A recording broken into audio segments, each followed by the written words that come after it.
YCP MLC మాజీ మంత్రి బొత్స సత్యనారాయణ అస్వస్థతకు గురయ్యారు. వైసీపీ ఆధ్వర్యంలో నిర్వహించిన వెన్నుపోటు దినం నిరసన కార్యక్రమంలో మాట్లాడుతూ ఒక్కసారిగా కుప్పకూలారు. మైక్లో మాట్లాడుతుండగానే అస్వస్థతకు గురవడంతో పార్టీ నేతలు వెంటనే ఆయన్ను విశాఖపట్నం ఆసుపత్రికి తరలించారు.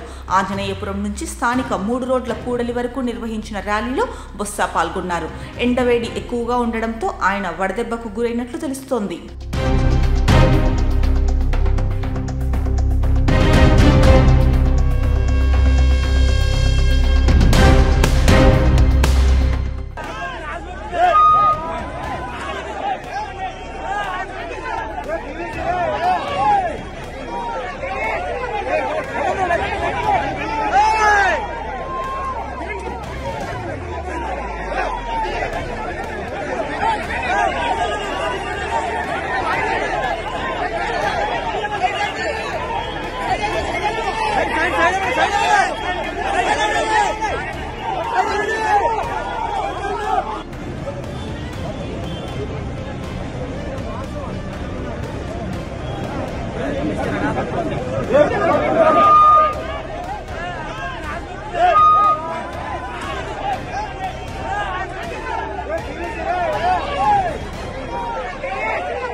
ప్రస్తుతం బొత్స ఆరోగ్యం నిలకడగా ఉందని తెలుస్తోంది.